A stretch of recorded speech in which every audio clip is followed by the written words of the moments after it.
Okay, good afternoon, everybody here in the room and online. We are very happy that you are with us today to our PtX Lab Lausitz release event of our new study, Sustainability Criteria for Green Fuels and Basic Materials from Renewable Energy. I will just shortly give you an overview about the agenda. Please, Igor, can you? Thank you. So what you are expecting today, we have mainly 3 parts. In the first part, speakers from the PtX Lab Lausitz will present you our institute, our think tank, and the study in detail.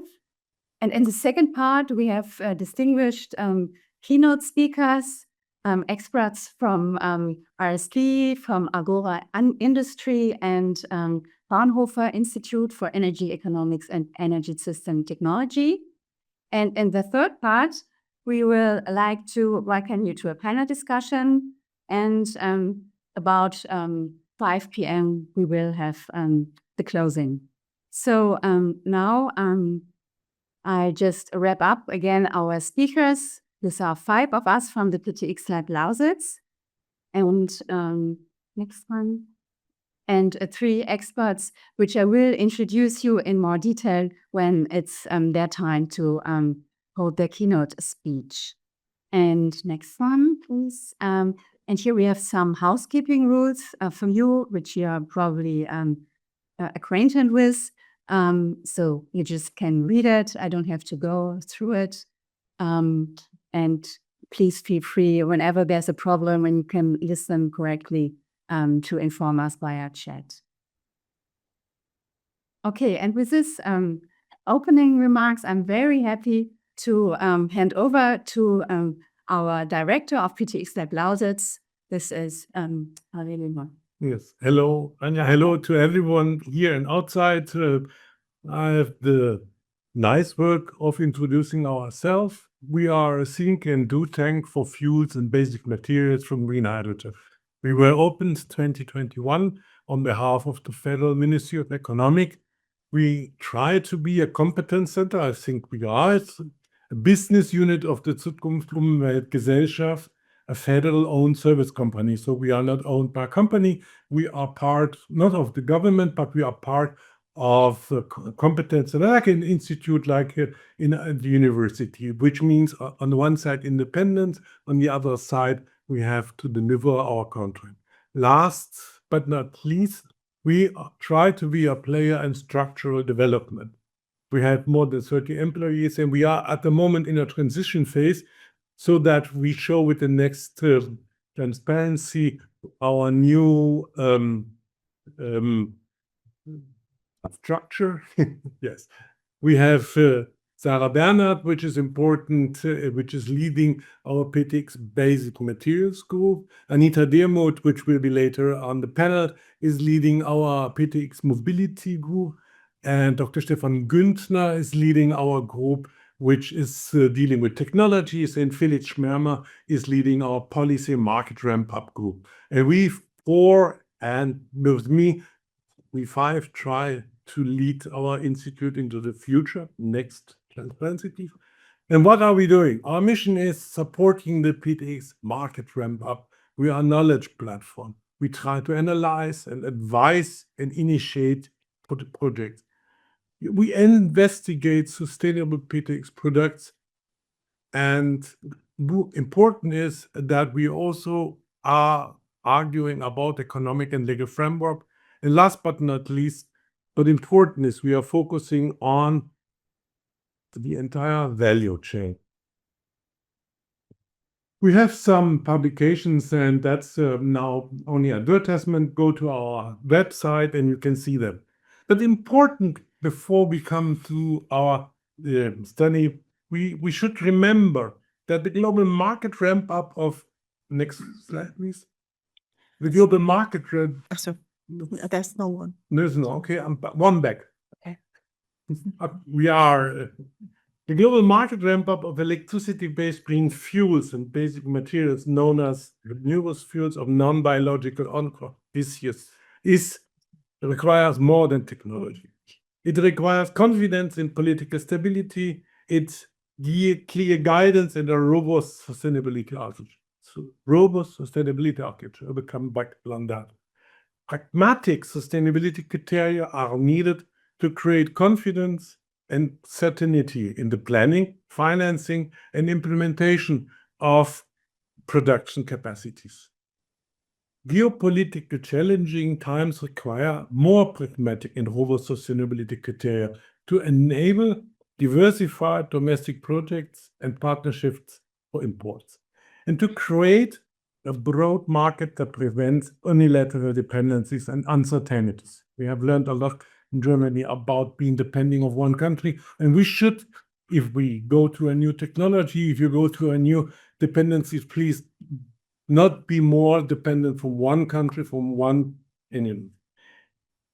Effective and practically sustainability criteria for electricity-based green fuels and basic materials are therefore an important resilience factor in the development. That's what we try to do. And this means that the market ramp-up of electricity-based green fuels and basic materials faces a double challenge. One, on the one hand, it must happen quickly. If we don't do it, we cannot focus. We will not be able to fulfill Paris Agreement. We will not be able to increase the resilience we want to have. We will not be able to get rid of all fossil. Second, this transformation process must not create new social or ecological problems. For example, through unfair distribution of basic materials. We have also looked into critical raw materials and identified that these technologies we want to ramp up have a rucksack of materials we will need in the future. Secondly, we also need an uncontrolled consumption of resources or a lack of social acceptance, or being also clear, you have to have fair payment all over the world. So that means these are two things we have to solve. We, as PtX Lab Lausitz, will contribute with holistic, interdisciplinary, and systemic proposals, studies, and work. It is important not making new problems to solving old problems. So that's important. That's what we try to do. We want to find a way into the future which is sustainable and where we early realize which parts of the technologies we will not be able to use on the long term. So thank you. And I now give over to all the experts after giving this message to you. Thank you. Have a good day. Thank you, Habik. Yeah. Okay, and now we go to our next topic in the agenda. This is introduction of the study by my esteemed colleagues, Lorenzo Cremonese and Lucas Hornrosch. Lorenzo Cremonese will start, and after 10 minutes, Lucas Hornrosch will continue to give you an insight on the content of the study. Well, thank you very much, Anja, for the nice introduction, and a very warm welcome from my side as well. As Anja said, we're gonna move now to one of the first core part of our meeting, that is a presentation of our study today. I will give an overview about the motivation and the guidelines that brought us to the study, while afterwards my colleagues Lucas Hornrosch will give you some insight into two sustainability recommendations. So we can move to the next slide. So as a starting point, I would like to focus on the meaning of the term green fuels and basic materials that you see in the title of our presentation. This is basically what is meant with this term is what is basically the same meant by the Renewable Energy Directive from the EU under the name of RFNBOs, stands for Renewable Fuels of Non-Biological Origin. With this term, what is meant is all those fuels that are based on green hydrogen, so hydrogen produced by renewable energy, like wind and solar, and through water electrolysis to hydrogen can be produced. The energy, the requirement for the RFNBOs is the energy it must not be from biomass, but if a carbon source is required, this carbon source come from biological origin. You can think at hydrogen, for example, or ammonia that doesn't have in the formula any carbon content. So RFNBOs are extremely important for the defossilization of our economy. There are some sectors like the aviation sector, maritime, also the chemical industry, where electricity can only play a very marginal role in the futures, and that's why conventional fuels, like for example kerosene, will be needed for the future. Despite this need, what we observe today is that unfortunately the market is not going at the speed we would like to see, and this is mainly due to issues in the regulatory framework.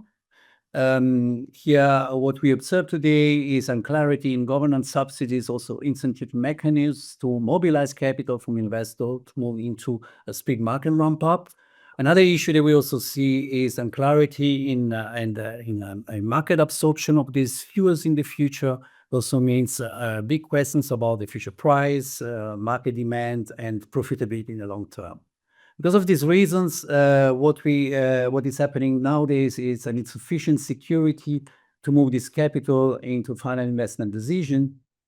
And this ultimately can bring to a big risk for achieving the climate targets till 2050. If you think, for example, at the sustainable aviation fuels, so the Refuel Aviation Directive requires already 1.2% of synthetic aviation fuels, so synthetic kerosene until 2050 or 2030. That's why we have to ensure that RFNBOs are starting, their productions is starting quickly. The next point that we also are aware of is the sustainability requirements for the production of RFNBOs. It's a paramount for us that they are going to be produced in the future in a very sustainable way. If we look at international regulation, like for example the RED III, there it's very clear described how we can ensure greenhouse gas emission reductions. Also, it's very clear how to produce the electricity in a sustainable way, and also which carbon sources should be used until 2050. Nevertheless, as you can see, this is not covering all the sustainability aspects that we would like to see, like for example, soil, water, raw material requirements, and similar.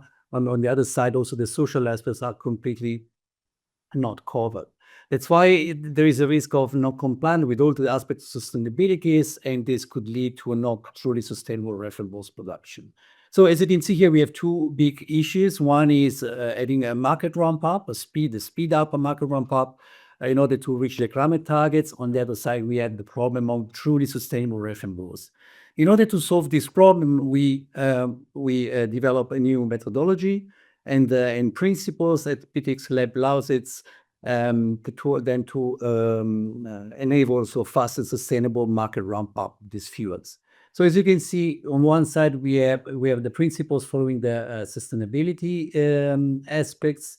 Here we have maybe two. One is the minimization of environmental social impacts, also called as do no harm principle, meaning in few words, to avoid any negative effects on environment and social. Also the guiding principle behind related to the SDGs, the 70 SDG for the UN, but also the planet boundaries benchmarks. On the other side, we also have to ensure that co-benefits are included in the production and utilization of RFNBOs under the term of benefit sharings. Here, what we have to ensure is a fair and symmetric distribution of risks, but also benefits, and an added value on all the other values along the value chain. We also have to think in this field about the global south and the importance of production of RFNBOs in these regions, and also the importance for developing countries these are going to have in terms of imports, and then ensuring that, for example, extracting new colonial infrastructures will be avoided. So on the other side, we also need, as we said, a fast and pragmatic dynamic ramp up of the market. That's why this sustainability requirement is to be simple, implementable, transparent, and pragmatic, so that it will not slow down, but rather accelerate the market ramp up or RFNBOs. So just quickly about how we achieved the publication we are presenting today. We studied from the PtX Lab criteria in 2022 in collaboration with LBCSD. Since there, we already recommended some sustainability criteria. After that, we compare our suggestion with best practice standards. It's mainly from certifiers in Europe and elsewhere.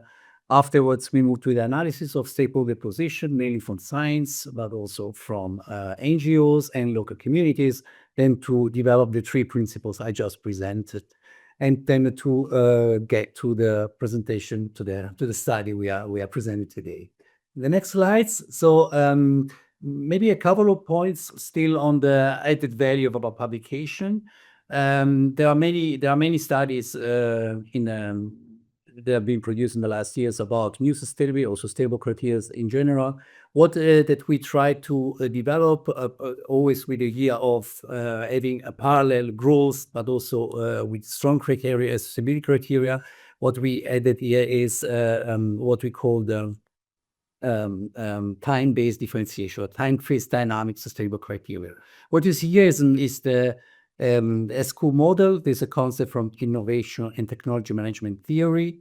This is nothing that describes the typical course of the introduction and maturation of technology. As you can see on the left part, we have the initial construction, in our case of RFNBOs plants.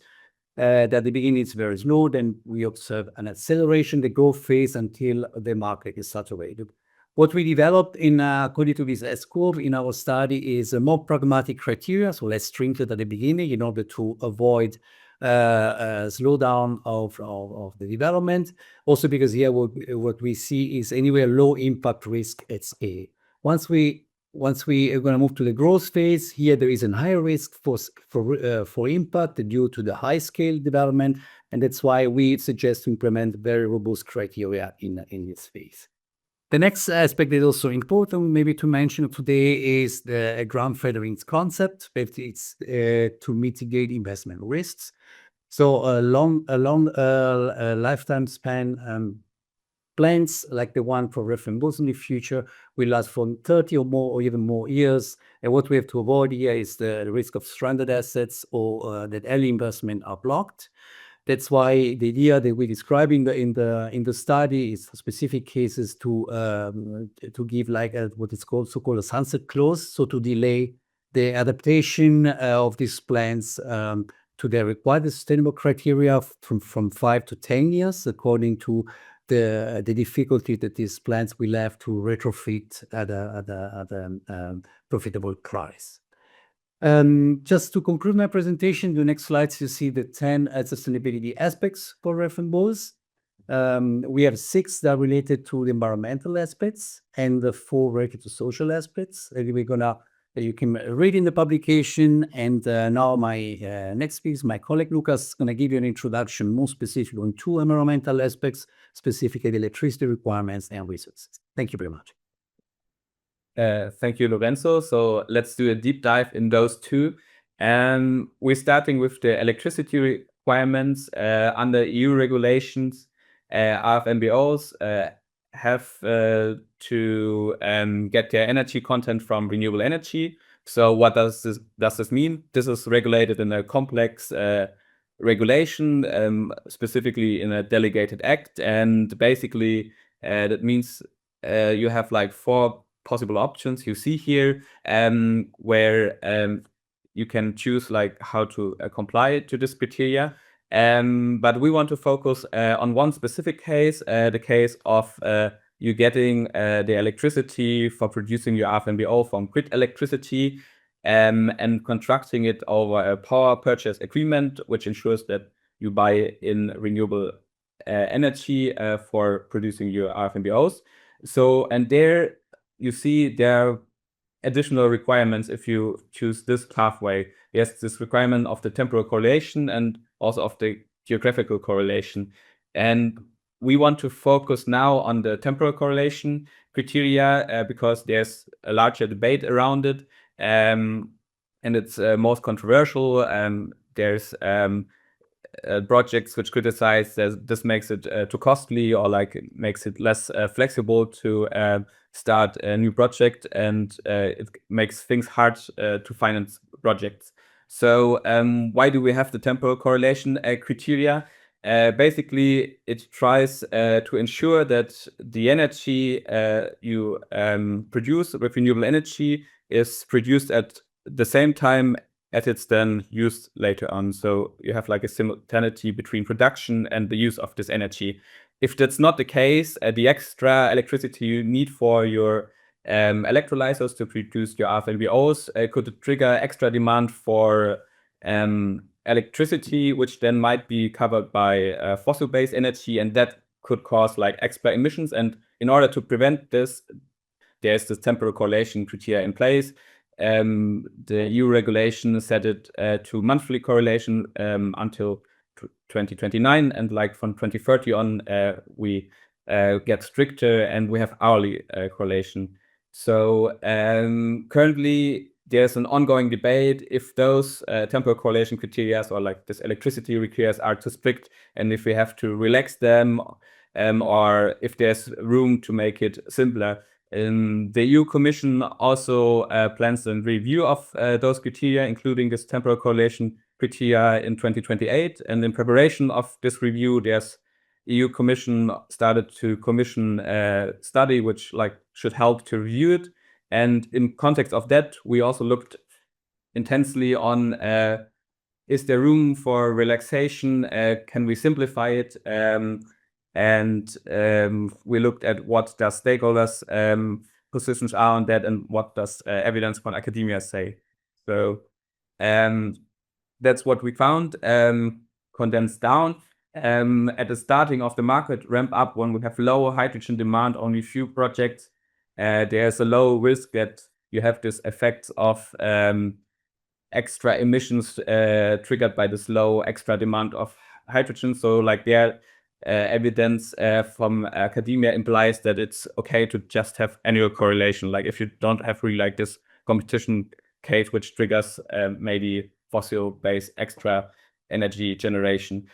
But then if you progress, if you have a higher demand, have a significant production of RFNBOs, you get in this area where you have this potential negative effect of extra emissions, especially if you still have low renewable energy in the mix. And there we would need like strict hourly correlation to prevent those negative effects. But then if we progress and have more renewable energy in the mix, the evidence from science imply that you can loosen again your temporal correlation. So like from 60% on, you maybe can switch to annual correlation, and from 80% on maybe like don't need any temporal correlation at all. So that's what we saw, what we found. And so that's we condensed down in our own proposal on how to relax the criteria. So at the starting, we can start with more relaxed criteria. So in the case that the CRIP is under 80% renewable energy, we can just have annual matching, and above we can do temporal and no temporal matching at all. And then if we have more significant demand for hydrogen and RFNBO production, then we would like get the stricter criteria for under 60% renewable energy in the grid mix, and between 60 to 80%, we then had like the annual matching, and above again like only the 80%. Like in the 80% case, we have no temporal matching at all. Like so that's what we find is the room there is to relax the temporal correlation. But now we want to have also a deep dive in another topic. Like there of course are other requirements for electricity, but like these are not debated as so controversial or like reported as being difficult to implement. That's why we focus now only on this temporal correlation for now. But another focus topic we want to deep dive in is the resource topic. So moving on there, RFNBOs need a lot of minerals and metals along their value chain, for example, in electrolyzers or like as catalysts, or also like in the renewable energy installation, we need like specific materials like cobalt, iridium, platinum to produce them. And those materials has to be extracted, and that often means you have to do heavy mining, you have to move a lot of soil, and this can cause substantial environmental impact. And we want to consider that. And also needing these resources and materials means they have to be available. There's a discourse in the EU around how available are they. Like it's discussed how the criticality of those is. So like those are the two aspects why we wanted to look at resources. One is like the potential environmental impact, and the other is like the availability and scarcity issues. We had a study on it because there is currently, unfortunately, a lack of research. We don't have much knowledge about how much resources there is needed for producing RFNBOs. So we did like a baseline study, and in this study we used two proxy indicators. One is the total material requirement for the environmental impact, and the other is the RDP, which is a proxy indicator for the availability. So the TMR basically describes how much material do you need for producing 1 kilogram of your target product, for example, e-kerosene. Like, so say how much material you have to extract, but also like you have to move in the extraction process. And this is a proxy how high the potential environmental impact could be. And also the RDP implies how is the availability of the material you need per kilogram produced product. So as criteria, we propose, because there's currently a knowledge gap, to start at first in short term with like make it a regulation to report on this indicator, so that we build a baseline, and then after we give it more evidence, if we and have more knowledge on those impacts, we can use this baseline to set a threshold. And if a certain threshold is then triggered, we could like tie some consequences on it. For example, if we have a high environmental impact, a high TMR, we could make it a requirement to have like certain extractive standards for the material you're using in the process, or you use recycled material, which also reduce the impact because you don't need to extract much virgin material. And the same goes for the ADP. If you there would trigger the threshold, we would propose that you have a concept for recycling in place, so to have like a strategy to avoid this scarcity and availability issues. And this sums it up. So in our study, we showed that with dynamic and pragmatic robust criteria, we could make an environment for investors where they can trust in sustainability and have a secure environment to invest, and also like making certainty that we like make a predictable adaptation of these criteria. So like it's like a stepwise phase in. And we focused on the electricity criteria, showing that there's potential to relax them, also in the ongoing debate on EU level. And we highlighted that the resources are a critical field where we should like step into the learning curve. And now I'm excited about the other inputs and on the ongoing discussion based on our application. Thank you. Back to you. Yeah. Okay, thank you very much, Lukas and Lorenzo. And now I just go in the middle so you can. Now I'm very happy to move to our second part of our event. That is, we have 3 keynote speakers invited, and as I already noted. We have some questions from you in the chat, and since we do not have foreseen a real Q&R section in this format, We will try to come to your questions later on in the panel when time is there, and it's appropriate. It fits to the conversation. So I hope this is fine for you. And if you have additional questions, just write them in the chat, and then we'll keep them and try to answer them later on. Okay, so now I'm happy to introduce to you our first keynote speaker. It's Amparo Arellano. I give a short introduction of her. She's an environmental scientist.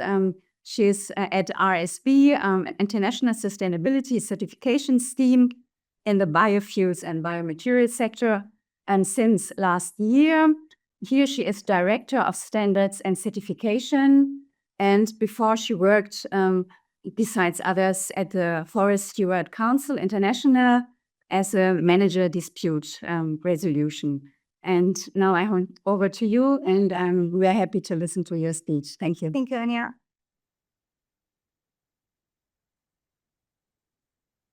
Hi, everyone. As Anja mentioned, my name is Amparo Arellano. I'm Standards and Certifications Director in RSB. RSB stands for the Roundtable on Sustainable Biomaterials.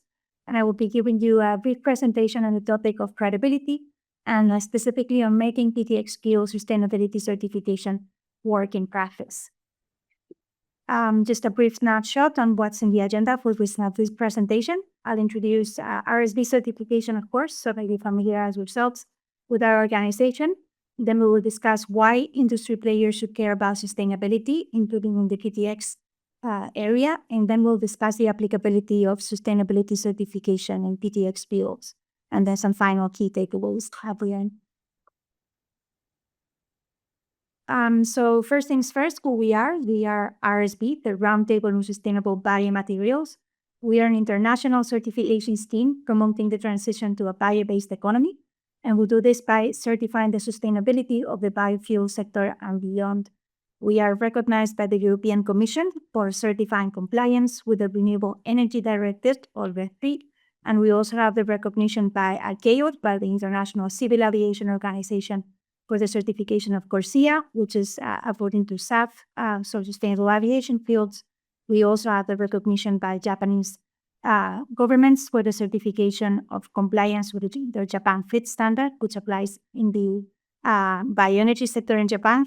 And finally, we also have our own voluntary standards on the RSB, which I'll be talking about later. So as you can see, a wide variety of recognitions that we have from the RSB, which means that we are also present in a wide variety of sectors as well. So we have currently a very strong focus on sustainable aviation fuels in the SAF sector, but we're also still in the previous slide. We also have a presence in the maritime sector, where we are now developing the heat and electricity sector as well, so the wider bioenergy sector, and we're now growing in the chemical industry as well. So a broad approach, and as well, that also brings our presence geographically also quite large and over the globe. We have certificates in the US, in the EU, in Canada, in Latin America, mainly in Brazil, which is an emerging market for biofuels, and also in Southeast Asia markets. We're also seeing an increase of the interest in RSB. It's important to say about RSB that we are not just an international certification scheme, we are also a membership-based organization. So this means that organizations or companies that are not necessarily pursuing certification, they can still join the RSB through our membership by becoming a member. Our membership encompasses stakeholders that are representing with different perspectives, coming from the industry, but also environmental and social organizations and research institutions, such as the PtX Lab, for example. You're a member from the RSB. And what we do is we bring together all our members, and we promote and provide this platform for engagement and dialogue. And ultimately, our members also have the ability of voting through our structured and organized governance system, and to influence the strategy that we have as RSB. So our members are also influencing our voluntary standards, and it also reflects in a balanced way of standard setting where social, environmental, and economic perspectives are equally represented. And here you have a snapshot of all the members that are trusting the RSB and helping us build a transition to a bio-based economy. Next slide, please. So very important to mention about RSB is our principles and criteria. The principles and criteria in RSB are truly our differentiator in relation to any other certification scheme operating in the biofuels industry.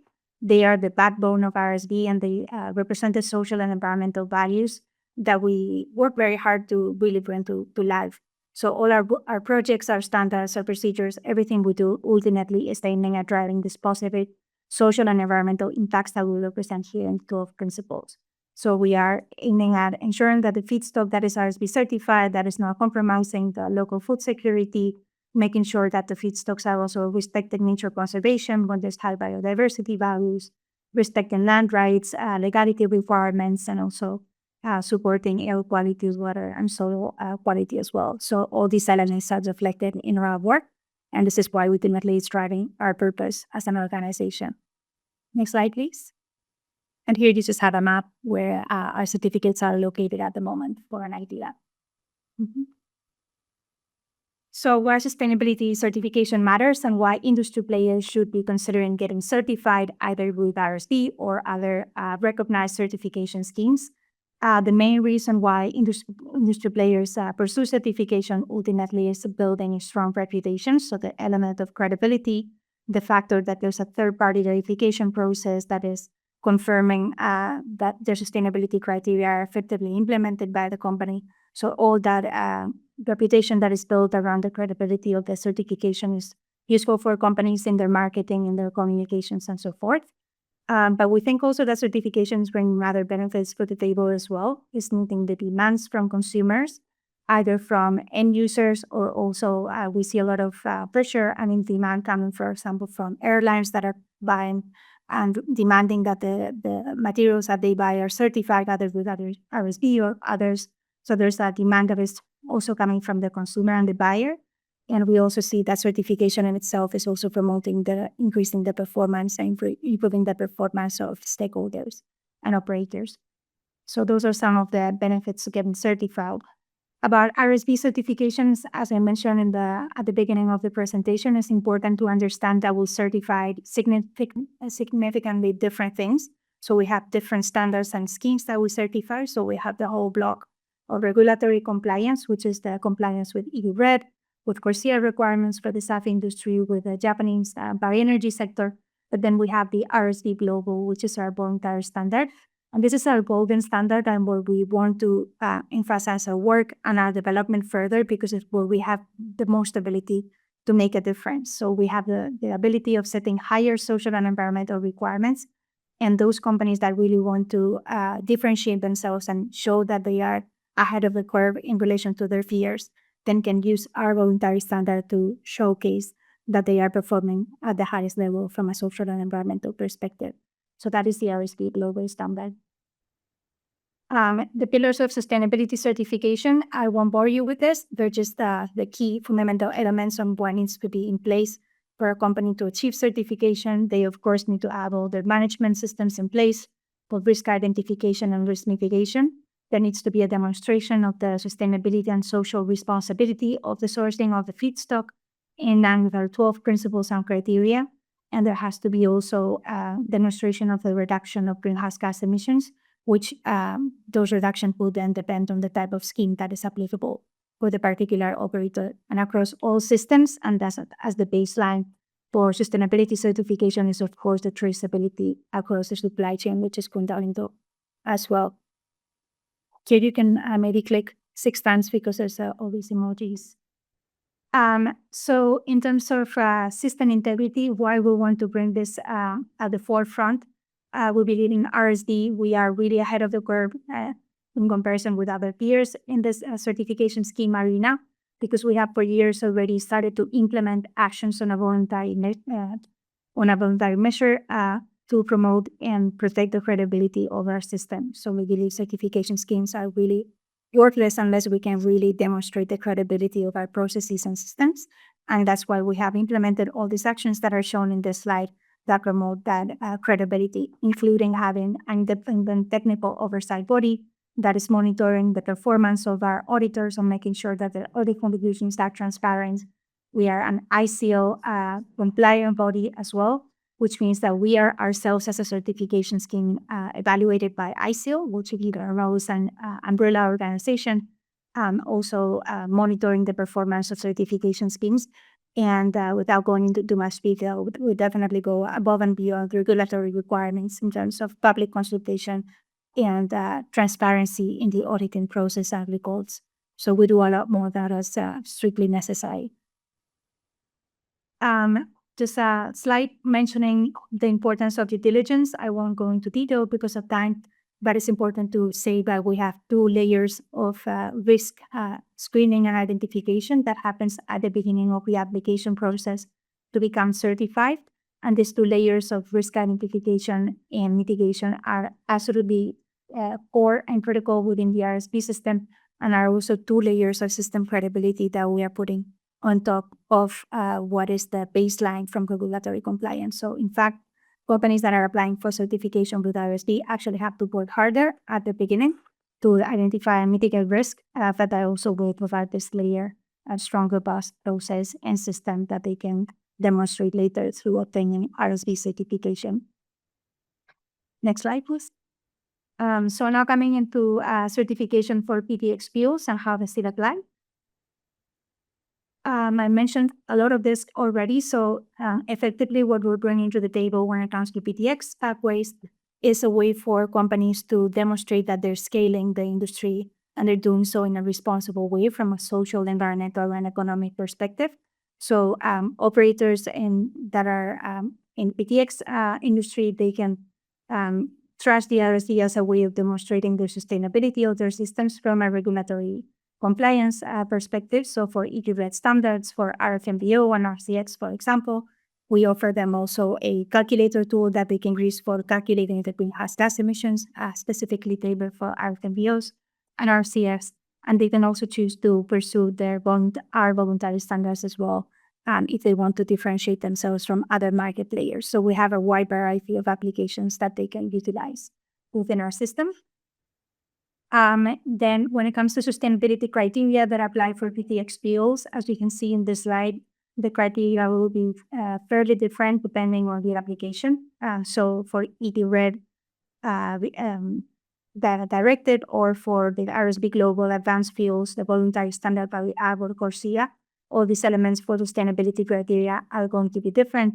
The electricity consumption, the carbon sourcing, the level of greenhouse gas emission savings that is required, as well as the requirements around land use, water, and social impact. So I won't go into detail into this, but I'm happy to share further information at a later stage as necessary, but the requirements are different across schemes.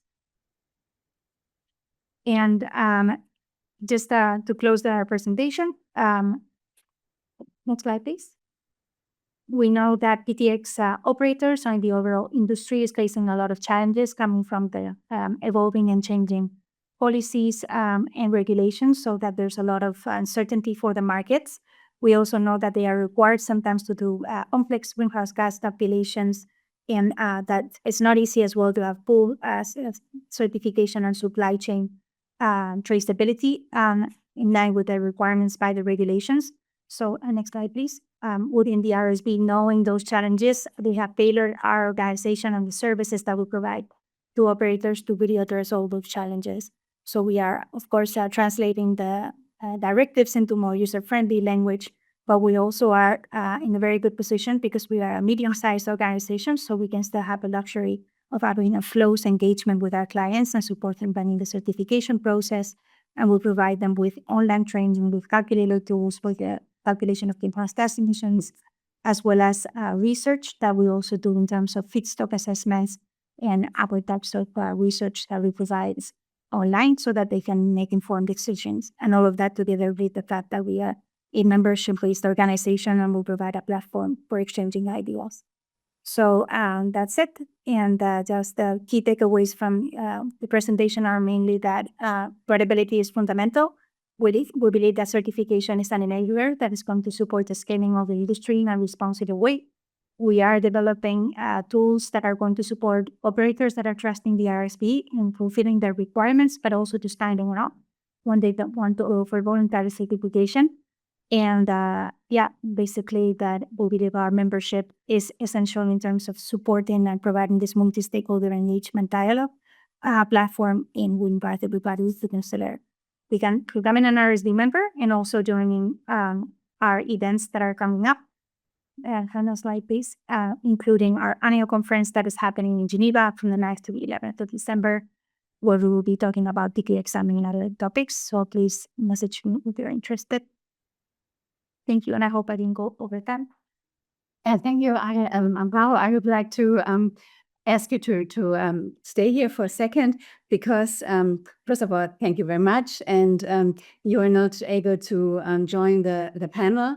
So I just would like to pick up one question because you are the expert on certification regarding the criterion on electricity procurement. There's a lot of debate that the temporal correlation is too strict in the regulation of the EU.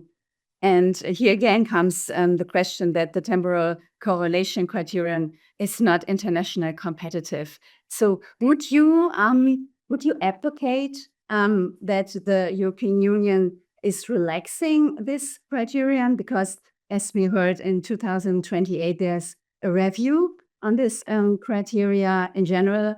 So would you just advocate, yeah, it's too strict? Or would you say no? In my experience, from my experience, I would say we should stick to it. Yeah, I mean, overall, I don't think we can take positions about whether or not the regulations are appropriate. But what we do is we provide the platform for our members to really bring their opinions through the platform. So what we would do is consult about this topic through our online platforms, events, and consult our members and see what their opinions are. And in the cases where there really is a support that perhaps that's too strict or too inflexible or so, then we are happy to then bring these points to the regulator. So we have done this in the past on other topics, but we need to see that there's strong support from our members before we are advocating for something like this. Can you sum up the position of your members on this subject, or there is no clear? I don't think I'm the right person myself, but we have a dialogue platform that is focused on PtX that I think is launching. That hasn't launched this past month. It's launching soon. So this is something that we can definitely run by there, and there's actually quite a lot of interest. But I don't know myself. I will have to get back to you on that one. But we have an arrangement for having the speaker for sure. Okay, thank you very much. I know that you were not staying with us the whole time, so thank you, and I hope you have a good journey back. Thank you.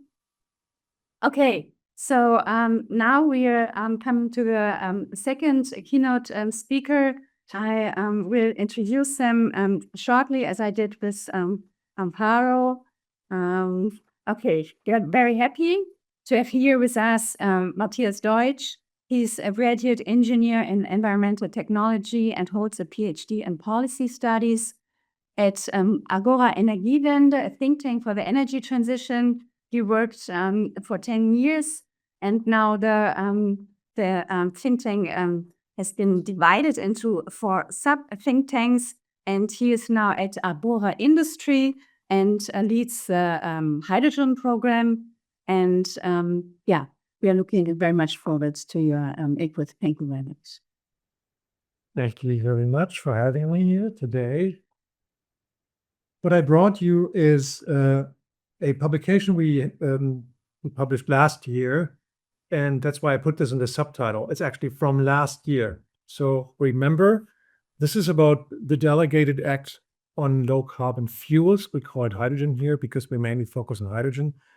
But again, from last year, in the meantime, there was the final delegated act, which deviates a bit from what you see on the slides.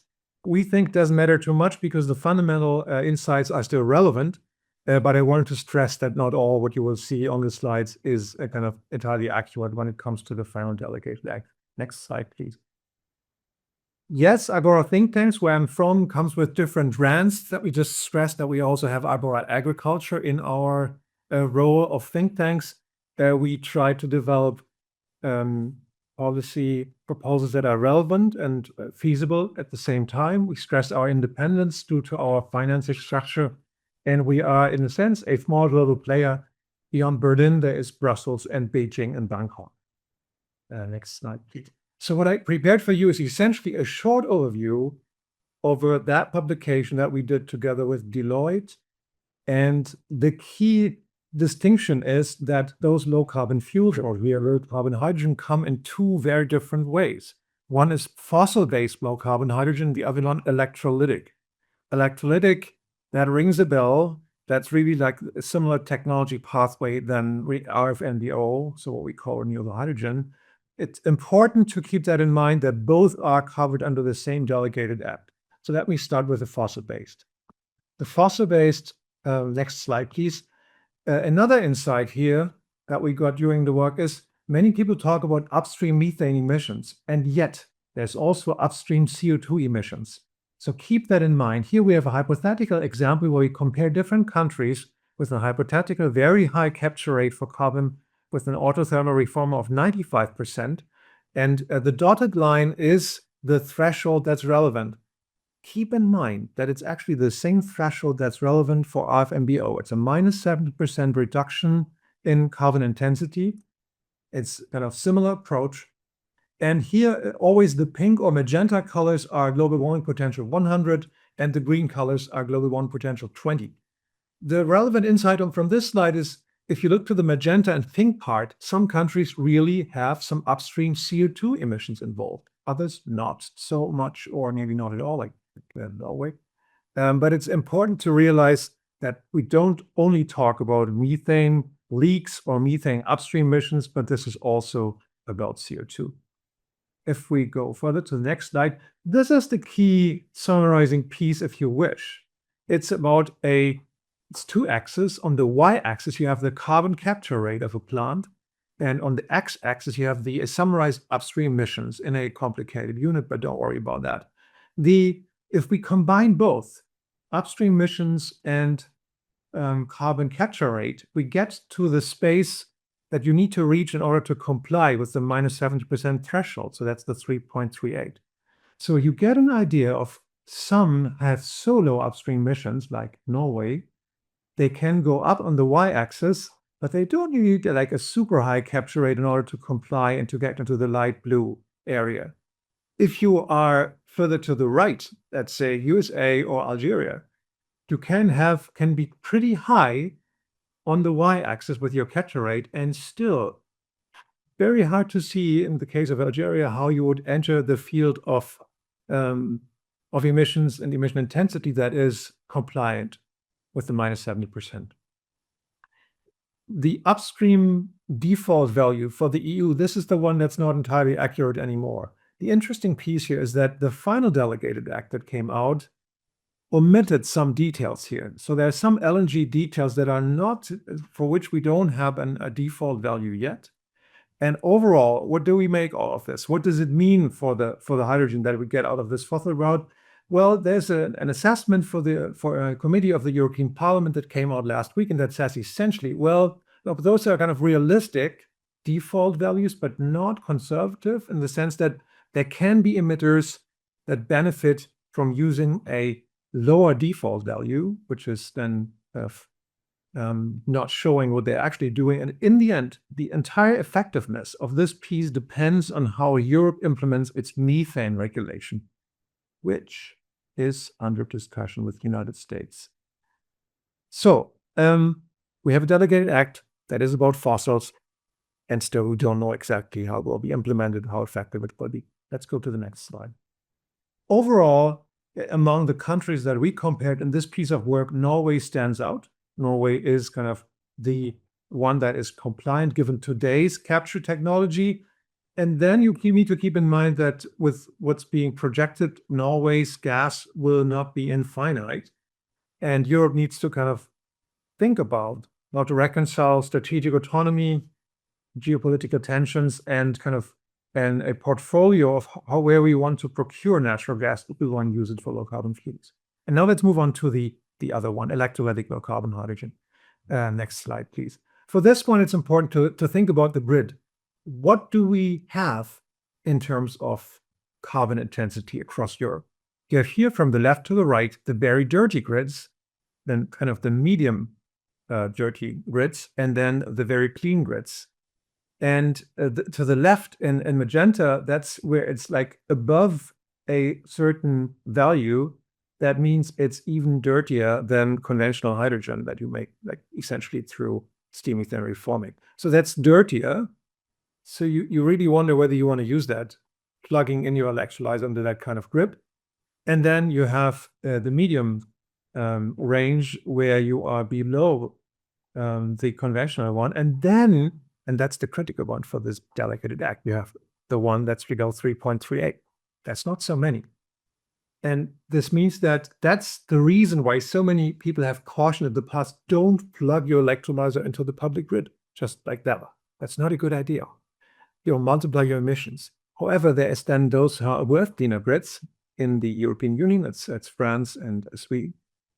And but let's see what the future holds. There is a future for European grids, and Europe is deploying renewables. If we then switch to the next slide, we can see that in the future, there will be a range that's over time, the emission intensity projected if Europe expands its renewables as foreseen. And then by the 2030s, you can see how a lot of countries, according to this projection, will undercut the low carbon threshold. By the 2030s, most, and then later it's fully undercut, moving below the minus 70% threshold. That's the outlook. According to those plans, what will happen? If you go one slide further, there's still a set of sufficiently complicated rules that I won't cover in detail. It's similar to the RFNBO delegated act. There are some ways of accounting for CO2. We did compare that a bit in our analysis. And then after our analysis came out where we compared A, B, and C in the kind of the right bottom, then the final VA now contains an additional methodology on hourly average greenhouse gas emissions.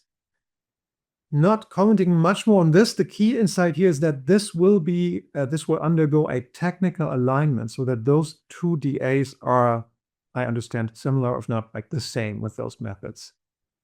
And if we move on to the next slide, and that's the big motivation, and that's something that you have heard with project developers a lot. Like, it's so expensive with the RFNBOs, some may say.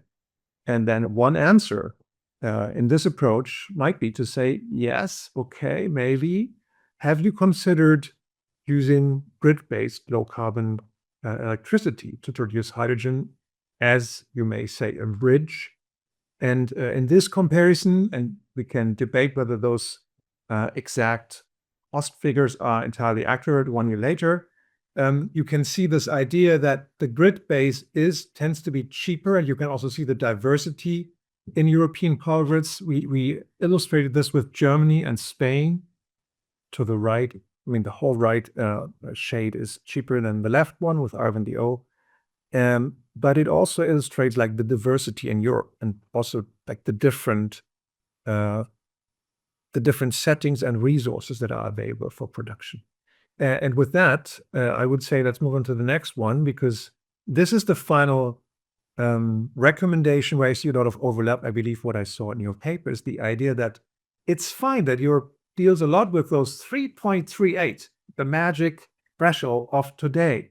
The question is, as we move towards carbon neutrality, where are we heading? And if you compare, the pink one is the suggested threshold that we have recommended here.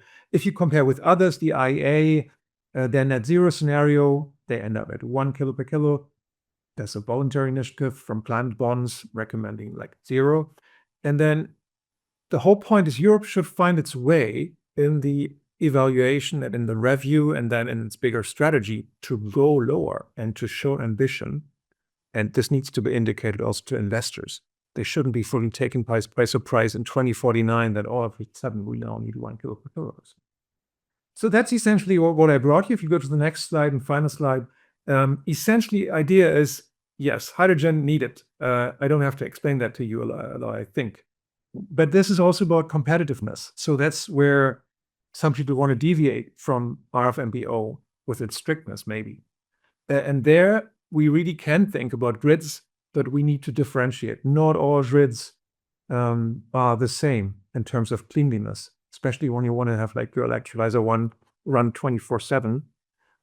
we don't want to really produce more emissions than conventional hydrogen production with SMR. Fossil-based, yes, I showed you the mix of carbon capture rate and upstream emissions, both relevant, both together are kind of the package that define whether you qualify. And with a view to 2050, there it gets more tricky.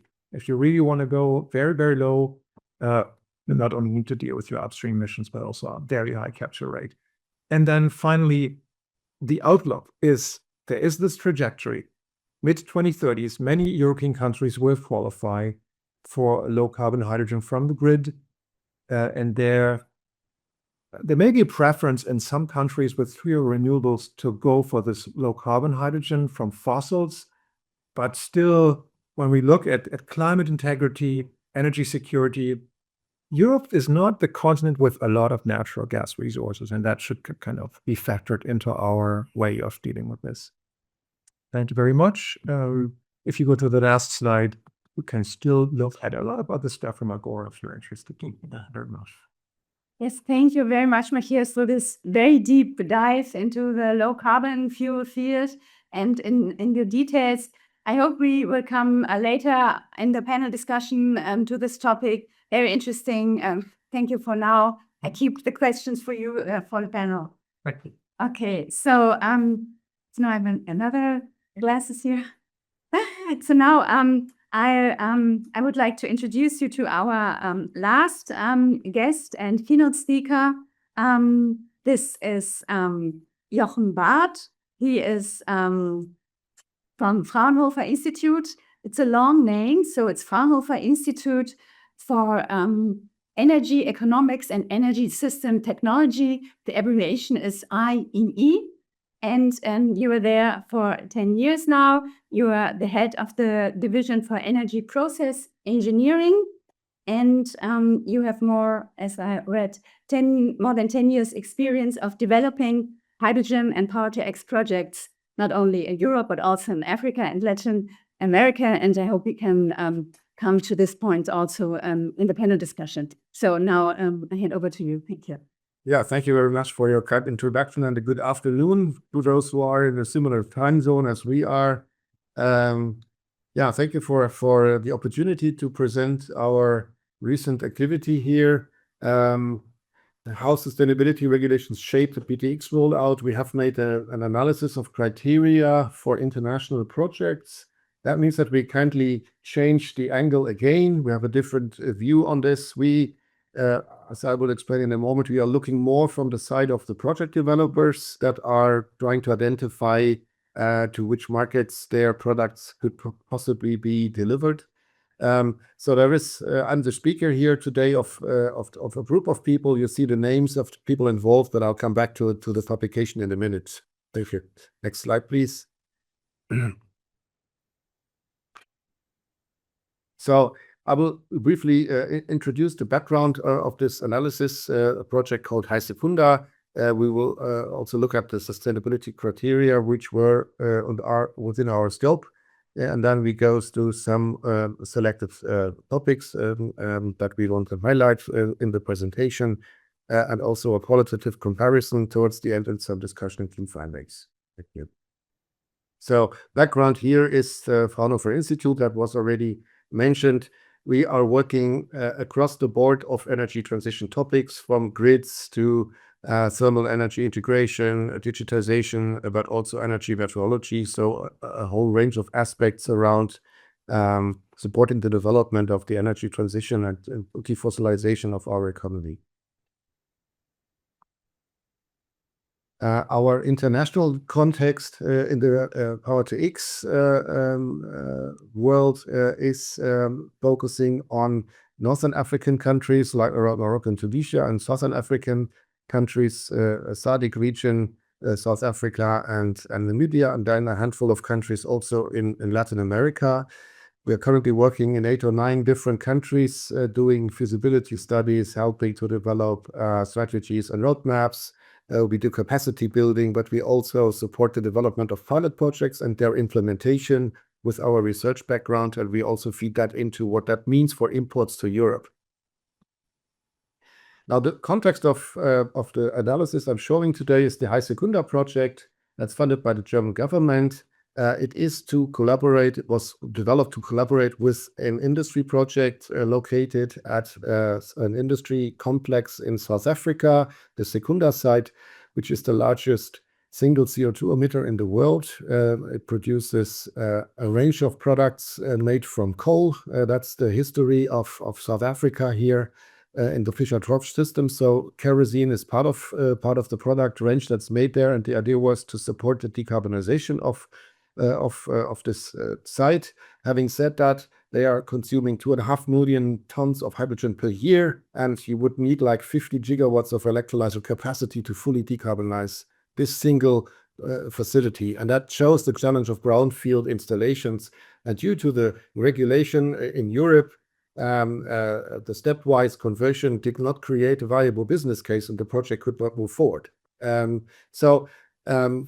are now collaborating with 3 projects from Namibia and South Africa with capacity building, certification, and market. And this is the part that I'm leading in the project, from which I will report today, and some technological aspects around sensors, coatings, and stuff like that. So you can see there's a large number of Fraunhofer institutes involved here, and we have a huge network that we develop for collaboration in this context.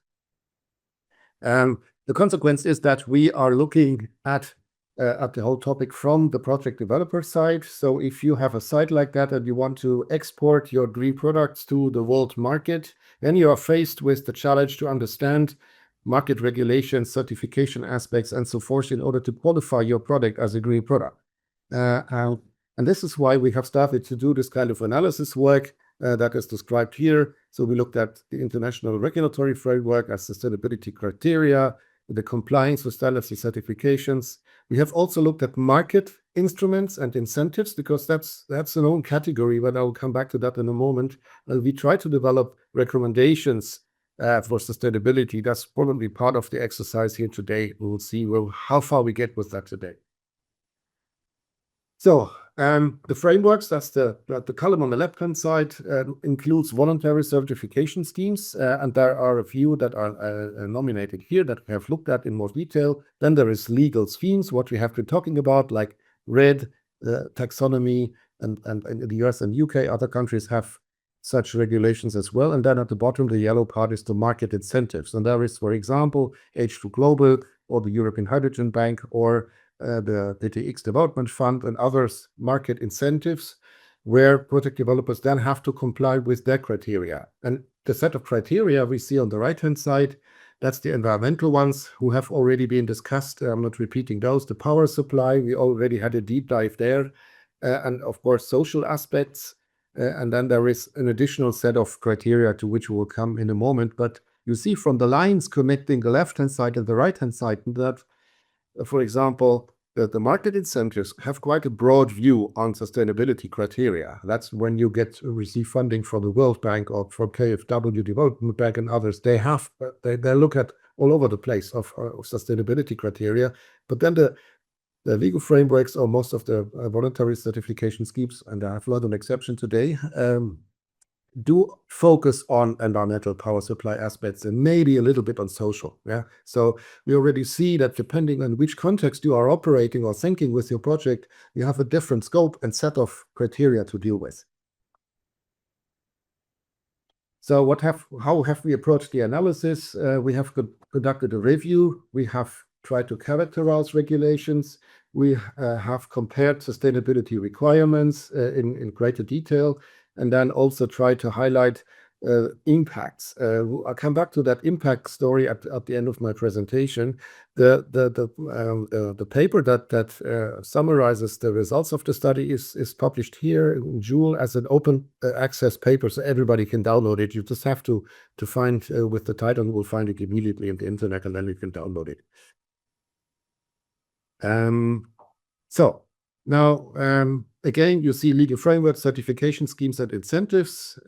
Next key, please. And then you see how these are connecting.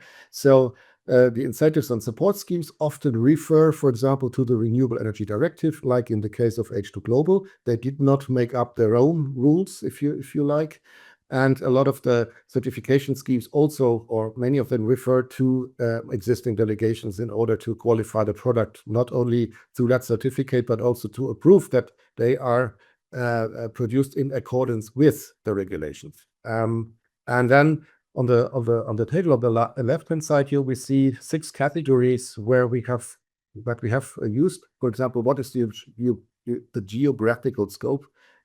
For whom is it relevant? And you see most of them are relevant for producers, and then whether they are mandatory or voluntary with regard to the liability, the instruments that we are talking about here, the impact they will have, and also what kind of products are even in the scope of the regulation. And you see these colored dots and so forth and symbols, they spread all over the place, but there's quite a big difference in the numbers of schemes that are actually relevant under these categories. So diversity or let's say a whole range of criteria that is or is not addressed. Continue, please. Next slide, please. So what's the requirements if you go into the analysis? Now, this is a busy slide, but I just want to introduce the way that we are presenting the results. So in the left table, you have the legal frameworks, the certification schemes, and the market incentives. And then you go down the greenhouse gas emission specifications. And then we show what is actually in the scope, like well to gate or well to wheel. And that is symbolized there. Then does it include transport or not? Does it have a methodology given for greenhouse gas emissions? Does it look at embedded emissions? And so forth. Is there a tracking system? And if yes, which one is it? And then on the right-hand side, we see the sustainability criteria along power supply, environmental, social. And then what you see here, if you look at the white cells, those are not even covered. And you can see that most of the schemes we looked at do not really address social aspects. A few do. But then all of them address, for example, greenhouse gas emissions. Yeah. So again, it's almost like a bit of a jungle for a project developer to understand which is relevant for a certain market. Yeah. And we try to shed some light on this with this kind of analysis and comparison. We have already looked into power supply requirements. I think I'll skip that one. What we have here. What we have looked at is that there are advantages and disadvantages from a project developer point of view. Yeah, it is not necessarily an economic disadvantage if you go off grid, for example. Yeah, depending on what your costs are and depending on your site and so forth. So we'll try to discuss that a little bit, and also additionality. Which, by the way, I hope we will discuss later. Additionality, I think, is a highly misleading approach because it pushes a lot of projects into going off-grid, and it doesn't really work in reality, in real life. I have some examples for that. Let's go to the next slide. Now, that is the greenhouse gas emissions. There are thresholds that you have to achieve. There is a maximum emission factor that your product may have, and as you can see across the board, there's quite a variation in those. So if you develop your project, you might actually be able to put a price tag on a certain level of reduction or minimizing your emissions if you have to include transport or if you have other parts of the project like the compressors and so forth where you take grid electricity coming with more the carbon footprint and so forth. And then you might be able to define what is your compromise in order to serve certain different markets and so forth, but that is not as straightforward as it might be. And then these things are also not carved in stone. In the future, you might have other more strict ones, and that we have already heard that term today. Will there be grandfathering or not? So will that product still be marketable or eligible in 10 years from now? So what are the other requirements? Environmental have already been addressed: air emissions, water conservation, water quality, biodiversity, land use, big topic, hazardous material management. We have seen most of these today already. When it comes to social criteria, we are talking about community health and safety, land acquisition, and involuntary resettlement. Labor conditions I saw previously as well, and protection of indigenous people and cultural heritage. So there is a whole range of aspects that may impact the location of your project and how you can design it.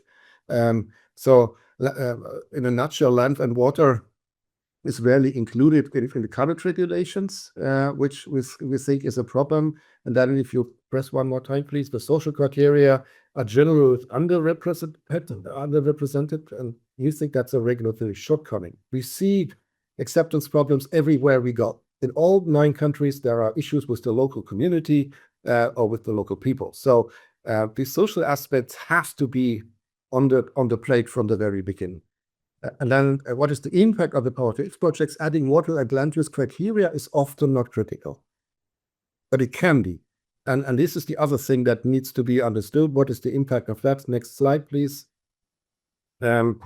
Just transition, I haven't heard that term today, I think, but that is something that's discussed everywhere we go. Just transition, just energy transition, that needs to bring the people on board that are affected, or that needs to bring the economic aspects of the country on board.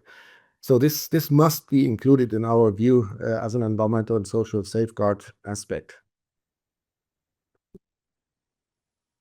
Yeah, so I think we have had that already. I'm so surprised that shows up again. Yeah, that's the one I wanted to see. Thank you. So we have now identified a number of challenges and shortcomings of timing, regulatory diversity. I think I pointed that out. Then we have the challenge of competing interests in the transition export versus defossilization of the domestic economy and industry, areas of application, social environmental sustainability, and then also the crux of the full life cycle of the greenhouse gas emissions is often, that scope is often too short. Next slide. And that's my last slide. So we have seen the diversity. That's the first point that I'm making here. And that creates a lot of uncertainty for project developers, for financiers, for risking or de-risking the project. And you must see that we saw a WACC figure of 4% today. When we are in Southern Africa or Latin America, the WACC figures are significantly higher. In the SADC region, Sub-Saharan Africa, we are talking 11, 12, 13% of WACC. And that means that 50% of the product cost is coming from financing cost. Yeah? And that means how important de-risking is. And this is also part of the story here. So mandatory focus on climate is of course given in almost all contexts, but the social sustainability is basically underrepresented in our view. Next steps, we will integrate in our energy system analysis and scenarios, what we call the top-down approach, with the bottom-up approach of PtX project techno-economic analysis, to bring these worlds together and see what is the impact of regulations on the broader picture, which carbon sources can you use, and what is the impact on the design and the cost of a product at project-specific analysis level. Quantify the impact of the different criteria on these quantities and requirements and the cost, and then identify risks and opportunities of different aspects of regulation and sustainability criteria, and then develop recommendations for regulators, policymakers, investors, and so forth.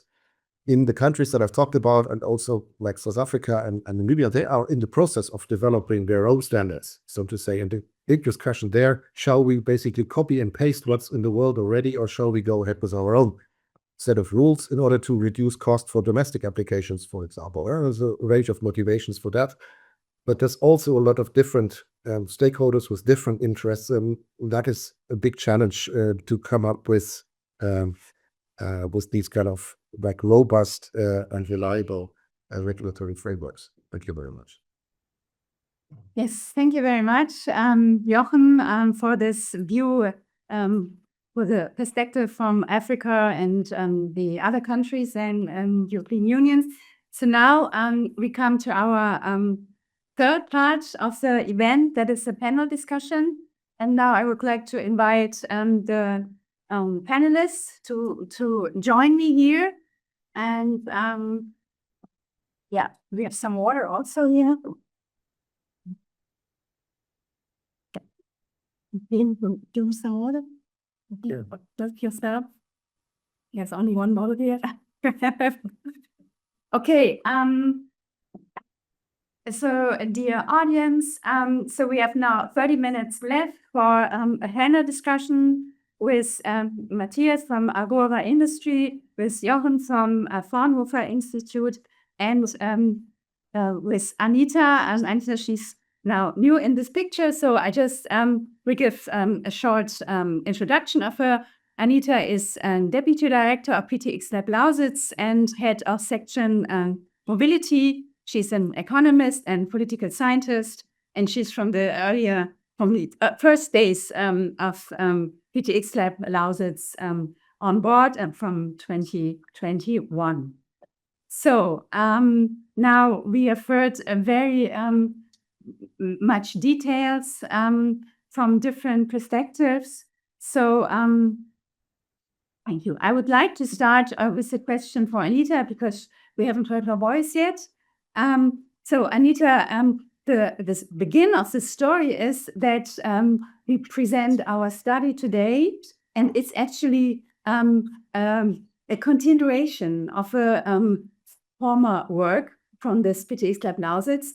So can you please give us an idea why you initiate this review of our first sustainable criteria catalog and why it was so necessary to do this work? Thank you, Anja. Yes, so right in the first year of the PtX Lab, we started with working with external consultants and coming up with a set of criteria for, at that point, PTL kerosenes.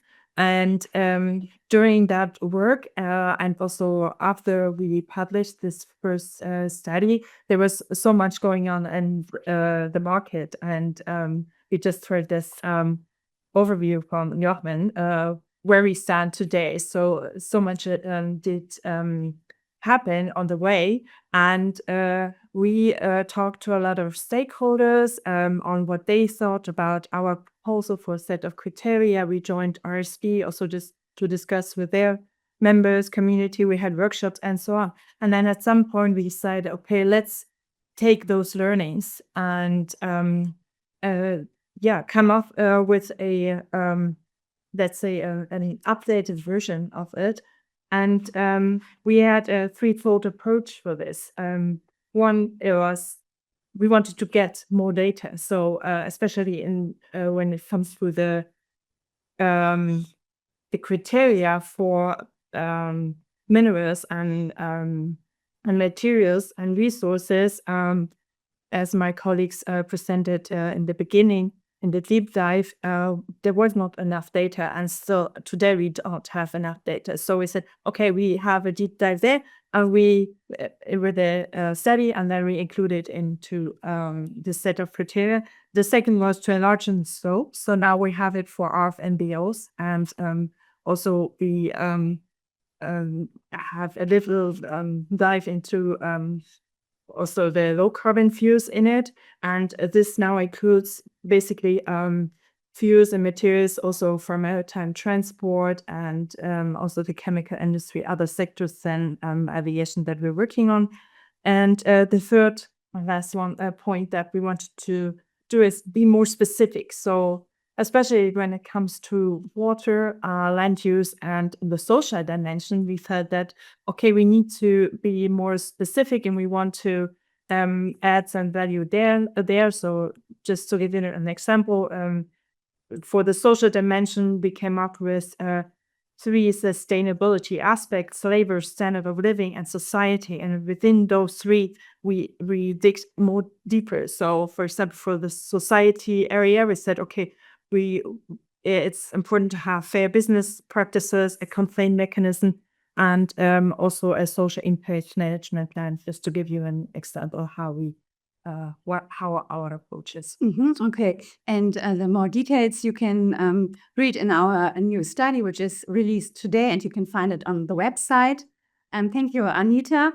When I turn to Matthias, in your presentation, you highlighted different loopholes that are now, or different backfalls or disadvantages in the current methodology for low carbon fuels.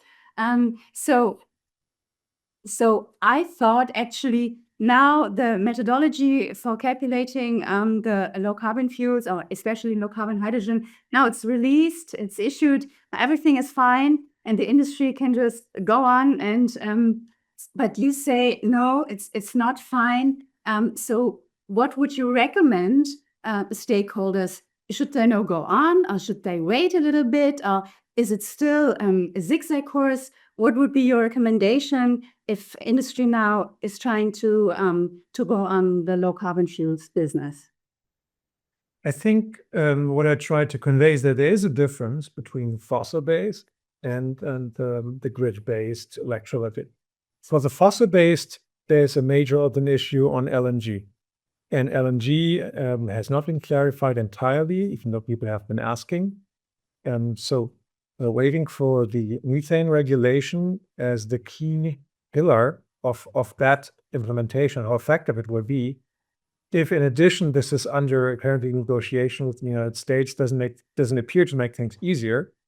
But that has been very much dominating part of the public discussion, that this is mainly about fossil-based. Some may call it blue, but it's not. So for the other part, the electrolytic one, I believe the clarity is now there. And if you are in that business and you want to produce electrolytic hydrogen, you can now think hard, and you should think hard, whether the same electrolyzer should be attempting to produce RFNBO quality or some hours low carbon hydrogen quality. Because that's the thing. It doesn't need to be a 0 or 1 decision. It could be a mix of portfolio depending on the quality of the resource that you put into your electrolyzer. And that is the intention, and should give more flexibility to someone trying to put those puzzle pieces together to make a business case. Okay, so you would recommend not a lock-in into low carbon fuels, but also have the door open to switch to the real renewable hydrogen, green hydrogen. The electrolytic pathway is obviously a better direction because it has a much more clear future, whereas the fossil-based, when you think that we will not capture 100% due to thermodynamic and cost reasons, in the end, there's not a clear end towards climate neutrality for the blue or for the fossil-based route. Therefore, the electrolytic is the more kind of future-proof route. Okay, and that would be also a question I would like to address to you, Jochen. The low carbon fuels, now the methodology is issued. So actually, is it an invitation to the fossil-based industry now that they can go on business as usual? Only they have to prove that they keep the threshold and they just capture enough carbon, and then they have the threshold. So is it a pitfall for trying to become climate neutral, or is it really a bridge to become climate neutral? Yeah, that's a very good question. We are seeing some changes in the political debate. We seem to be leaning more towards assuming that with fuels can be a bridge versus a much deeper decarbonization or defossilization. Let's, for example, take examples like cars. Yeah, fuels in cars is something that some people are still hoping that will be the future. We leave everything as it is and have a green fuel. They forget about the high cost that comes with that and the limited quantities that we have available. The same would apply to, for example, heating of buildings. We have other technologies that are much better, much more suitable, much more effective, much lower cost, and so forth. That with the same wind turbine, we can do much more for the climate than if we produce fuel. So there is a high risk that that bridge, it becomes more than a bridge. That we have lock-in effects. That there is over-promising and underperforming. We have heard about the carbon capture, and if you look at actual installations that are operational today, they are not as good as 90% or 95%. That's still a long way to go. Will we ever get there? And then there is the risk of greenwashing and so forth. And there is high opportunity cost. There is a misallocation of public funds potentially happening, and then we have these lock-in effects for plants that will be operating for a long time, instead of using that same electricity for something much more effective when it comes to climate change. So I see a lot of risks there. It is, of course, understandable from an industry point of view to maintain a business case, to maintain the use of a certain infrastructure, but that needs long-term planning and agreement and clear targets. and clear implementation strategies. And at the moment, we seem to be softening too much in the direction of hoping that everything can be done with green fields, which will not be the case. The quantities are not there. Okay, thank you. Anita, in our study, we introduced a new term. We call it fossil-free low carbon fuel plus. So it's not fossil-based, so methane is excluded as feedstock. So it's only on the electrolysis way. And how would you vote for it? Why do you think this is a good compromise or a good proposition?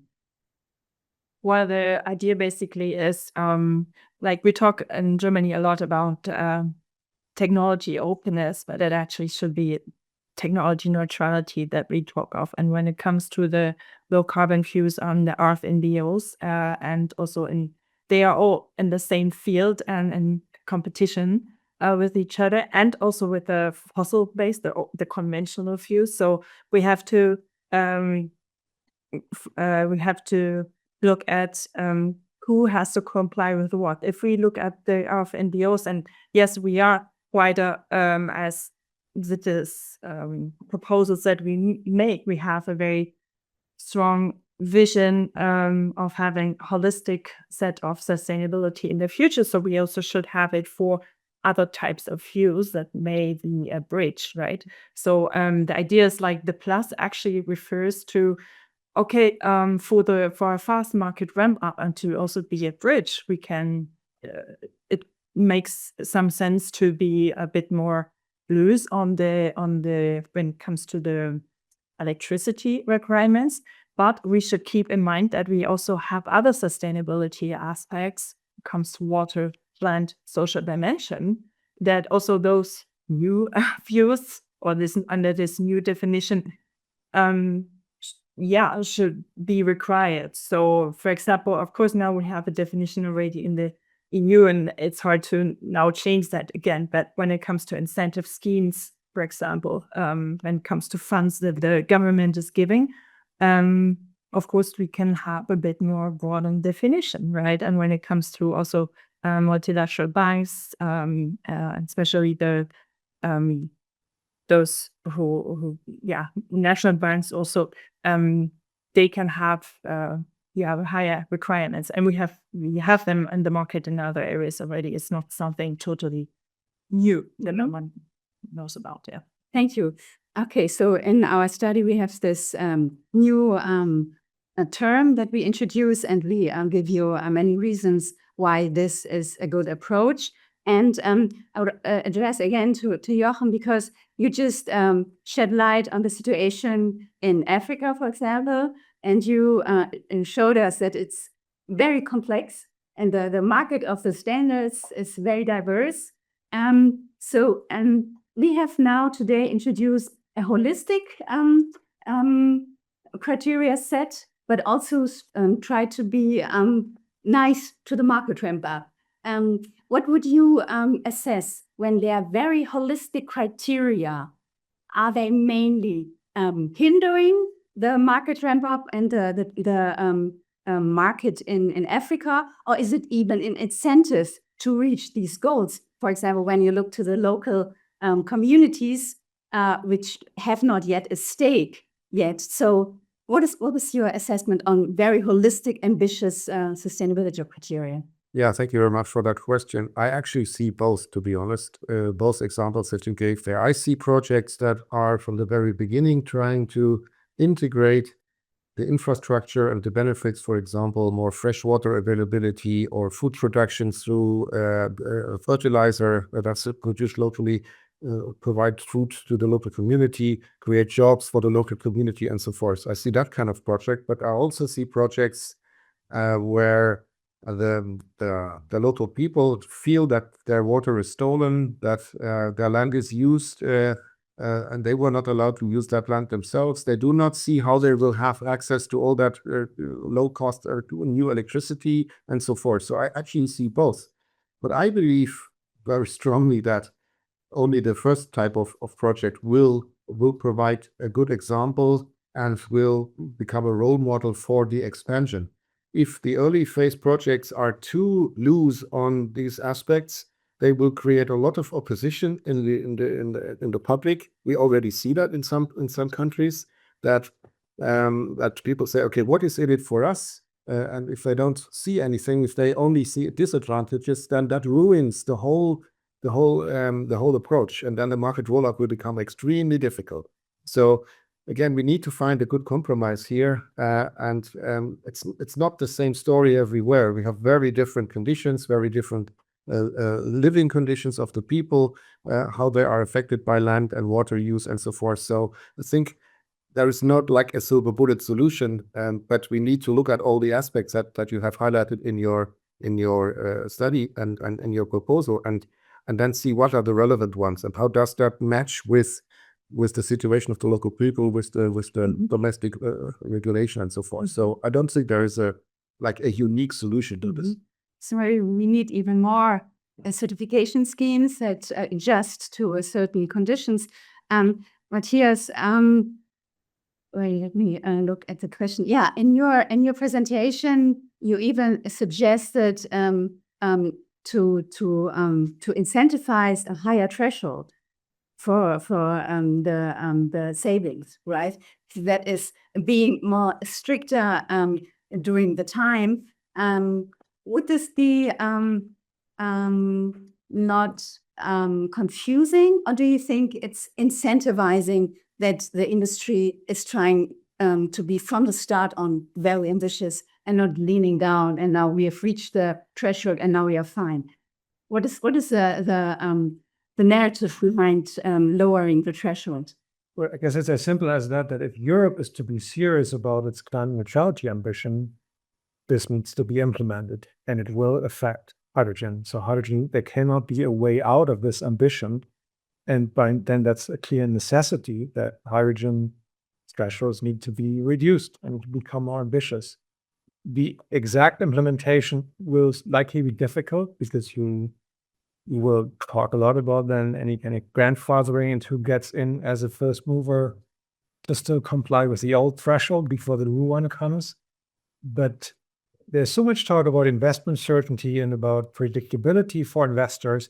They need to have a vision of where the system is going, and pretending that we will forever stick with 3.38. That's true. I mean, that's nobody would take that seriously. And now we have this review clause in 3 years. So the EU European Commission will look again at the additionality criteria, temporal correlation. Do you think this is the right signal into the market to signalize, okay, if it's too difficult for you, we will relax it? Shouldn't we say this is now, and we even make it stricter, but we won't make it more loose? I believe that there is this classic chicken and egg problem, especially in Germany, but also in the rest of Europe. If this were just about production side, maybe things might be easier. But in the end, it's about production infrastructure when it comes to hydrogen in particular, and then final demand. And coordinating all those three. The infrastructure, Germany thought, had kind of solved sufficiently last year with what's called the German core grid. And still, that's not the one missing piece. There's so many others, and costs are higher than expected. And then there was general inflation. There was engineering, procurement, construction. Things just were tight and more expensive and different from what people had thought. In all of this, there is a sense of where exactly is the ramp up? And that's worrisome because you need to have this critical mass that there will be an upscaling and a learning and a cost reduction. If we can't keep this critical mass that we need, that will be dangerous for the entire industry. Therefore, this idea that the European Commission doesn't close its ears, but it's actually listening and observing what's happening in the market, I believe that's a good idea. And that sounds like sound policymaking to me. Okay. Coming back, looking at the situation and say, let's revisit, let's reassess, where are we heading? we are clearly, I mean, for Germany, it's very well known, but that applies to the rest of Europe. We are at very low numbers of megawatts of employment. And there's this idea of gigawatts deployment. And there's a clear gap. And that's what the Commission will have to look at and then carefully assess. Okay, thank you. Another question I would like to address to Anita, Amparo from RSB, she introduced, and as you already summed up, there's a wide range of certification schemes for hydrogen and hydrogen derivatives. And there are schemes that address the mandatory market, so the regulated market, like in the European Renewable Energy directives. And Amparo said we have also voluntary certification schemes that address to companies that might go even further. So, but when we hear that it's very difficult and it's very costly, why would companies say voluntarily, okay, this is not enough, we often try even harder, going for a more ambitious certification scheme? What would you say? Well, all those companies and project developers are also in competition with each other. So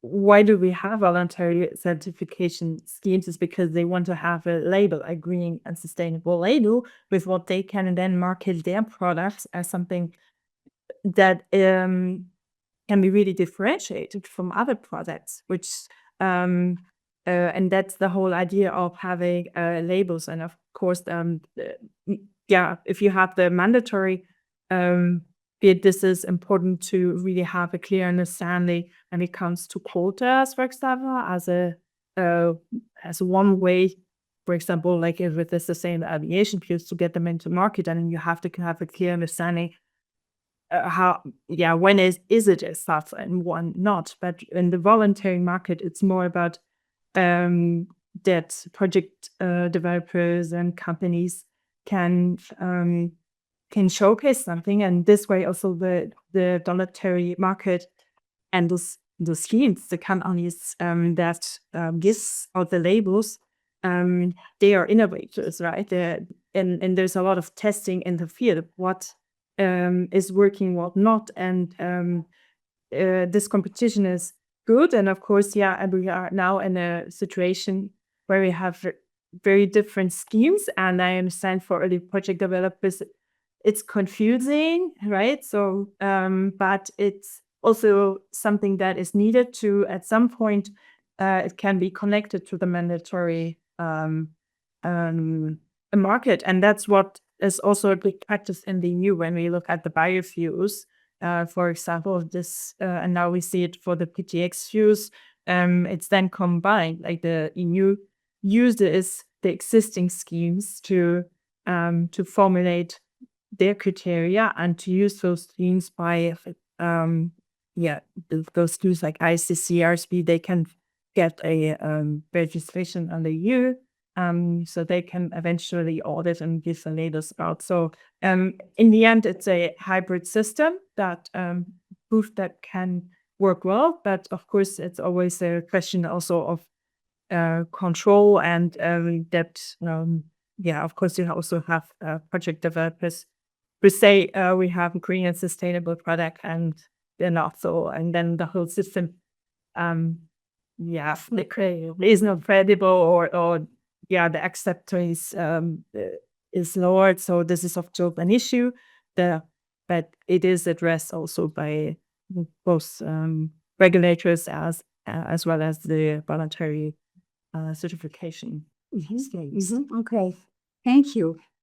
So we have a few minutes left. I just have a few more questions that are more on a general base now, because I mean we hear so much about details of electricity, how much mix counts for what, and yet we have not enough renewable electricity in the grid. But we will, as you said, just wait a few more years, and most of the European countries will comply automatically. because there is enough renewable electricity in the grid. So should we just wait a little bit and be risky and not just, give too much, exceptions, just wait and promote renewable energy build out, and then everything is okay?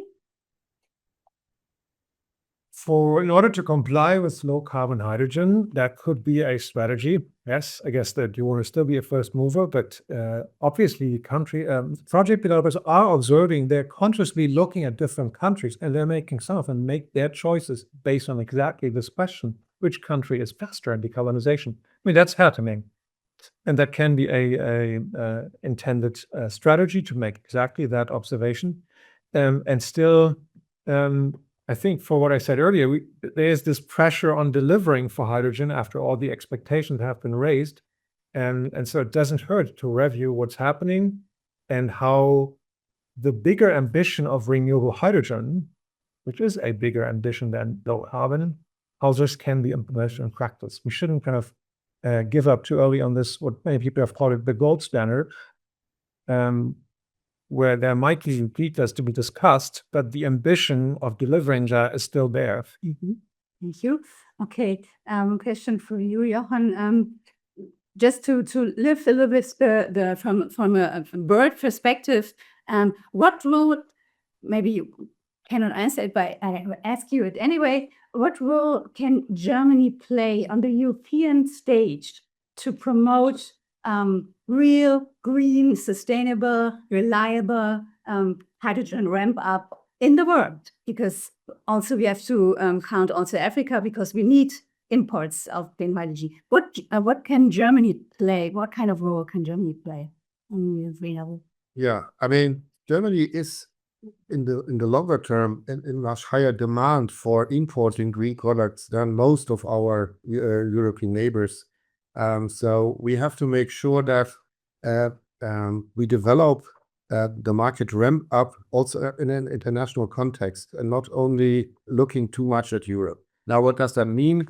When you do that, you then have to go out and provide incentives, market incentives, and then how to link those market incentives with sustainable market rollout, and what is necessary, as you presented today in your study, in order to acknowledge the different phases of the market. So do something that's effective and do something that showcases that even with a very high level of ambition, like let's say almost 100% or 100% green electricity, you can still develop a viable Power-to-X project and export a product or produce a product that can then be imported to Europe and Germany at reasonable cost. We have an example for the green iron, where they are currently developing offtake agreements with the same price there for the green iron as it is for the commercial production and so forth.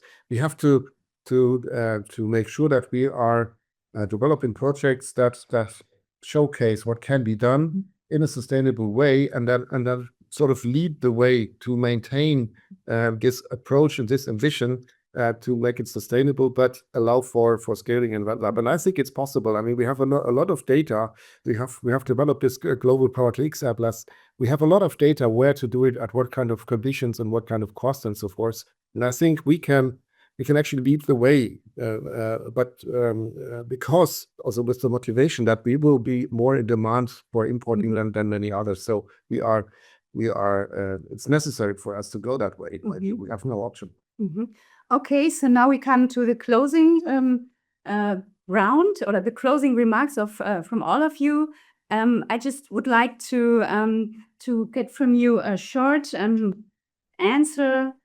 What is your take-home message? What would you like to give as a takeaway, or what is your take-home message from the panelists and from the speeches you heard today? Matthias? It's actually what Jochen just said. Reminds me that if you think about outside the box, PtX does include the greening of steel. I mean, the hydrogen is not in the molecule anymore, but it's needed in the process. So if you enlarge this a bit to include the greening of steel into the PtX thinking, I encourage you to check out the Agora Industry website, because as it happens, today we just published a piece on the greening of iron, and that's relevant to your other question. It's about Germany, it's about leadership. You can see several companies, but it's also about Europe. There's Sweden. That's the leading green steel discussion. And if we are able to link that to other countries in South Africa and Brazil and the global South and enable strategic cooperation, that will be among the leading examples where you can actually reduce a lot of CO2 emissions. Steel is a coal-based dirty business still, and we can do this together. And we should try hard because that will be a really good start for an enlarged PtX understanding. Thank you very much. And what is your closing remark? First of all, I had the chance to look at your study in more detail. I think there's a lot of relevant information in it, and I also like the approach that we have chosen with regard to the market phases, while not neglecting the challenges that come with the grandfathering and so forth. And I think that's a very good basis for the discussion to probably try and funnel some of the diversity that we have seen and that I highlighted. I think the challenge will be that in those countries that we hope will be the main exporters in the future, like in Latin America and in Northern and Southern Africa, that we make sure that the export strategy and the domestic defossilization goes hand in hand, and it becomes a real win-win situation in the long term. If we fail to achieve that, we will not have the products available and for the green products that we need as a country to import, and there will not be like the market for the technology that we also hope to export. Yes, thank you. Anita. Well, my take-home message is that we do the scientific discussion, and let's say we with the think tanks we're working, and it's maybe the scientific area that we are in here, but looking at political discussions, this discussion moved a step forward, which encourages me. And I think and I invite policymakers, especially let's say like from our own country, German policymakers, but also from other European countries, that when it comes to negotiations in especially the international field where harmonization needs to take place, let's say that, for example, on IMO or ICAO, a level that you can take those studies to really set the bar higher in the negotiations, and hopefully we come to a compromise that we didn't take our planet and people at risk while we want to all achieve this goal of climate neutrality. So yes. Thank you very much. And the last thing, I want to thank the whole authors team from the PtX Lab. You have seen today the two presenters. They are part of the team. You yourself, our moderator, is part of the authors team, and also Nils Fuchs and Felix Schmermer and Jessica Gamici are the authors, and I thank the whole team for this tremendous work. Thank you very much, Anita. And I would like to say to the audience online, so this is recorded, so you can come back to this event, and our study is there. You find all the authors listed in the study and all the different chapters on different sustainability aspects. And for me, I think it is clear that there's still this trade-off of highest sustainability requirements, representing the long-term perspectives and enabling a rapid market ramp-up, which is a short-term perspective.